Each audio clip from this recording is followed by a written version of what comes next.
In the early 90s, pediatric nurse Beverley Allitt was adored by parents, trusted by doctors, and loved by the children under her care. Working at the Grantham and Kesteven Hospital in Lincolnshire, England, Allitt was the epitome of maternal care. She was friendly, soft-spoken, and comforting to nervous parents. But lurking beneath this angelic exterior was a sinister secret. Others suffered heart attacks or seizures. 4 of them died. Doctors were baffled. These children hadn't been seriously ill before, and they received inexplicable treatment while under Allitt's care, and both babies died suddenly and unexpectedly. It wasn't unusual for children to be admitted to the hospital, so their deaths, though tragic, weren't immediately investigated.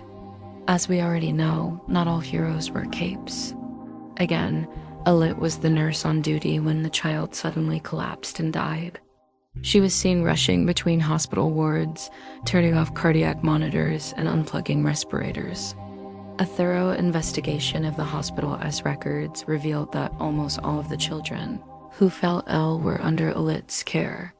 She denied wrongdoing, but was later convicted on 4 counts of murder, 5 attempted murders, and 6 counts of grievous bodily harm. She was sentenced to 13 life sentences, 1 for each of the victims.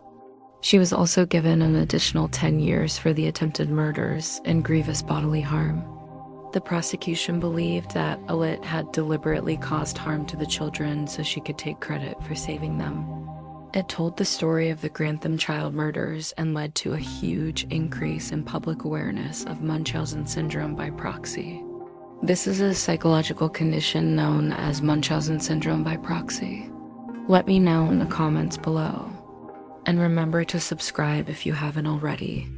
Thank you for watching. They also found traces of insulin, potassium, and air in the children's bloodstreams. Allitt had somehow managed to inject these substances into the children without anyone noticing. Insulin and potassium are known to cause heart failure and brain damage. At one point, she was caught on camera pushing a sick child off his bed. By this point, doctors and hospital staff were becoming increasingly concerned. But it was another 2 months until the grim toll of deaths and suspicious incidents reached its horrifying peak. One of the nurses who worked with Allitt said she was the worst kind of evil. She preyed on the most vulnerable in society and betrayed the trust of her colleagues. And in this case, one seemingly kind nurse was responsible for a series of terrifying events that would shock the entire nation. Now, let's get into it. Over the course of just 59 days, 13 children were struck by unexplained medical emergencies. Some stopped breathing. Due to her good behavior, she is frequently granted compassionate leave, which she spends living with her parents in the village of North Willingham. Beverley had worked at the hospital for 5 years prior to the tragic events of 1991, and over that time, she'd built up an impressive reputation. She was promoted quickly, given glowing references, and was even asked to help out at other hospitals. So when the incidents began, staff were reluctant to believe that Allitt was somehow involved. It all started back in February with 2 15-month-olds. Both babies were admitted to the hospital within a week of each other, suffering from breathing difficulties. However, in March, another baby was admitted with breathing difficulties.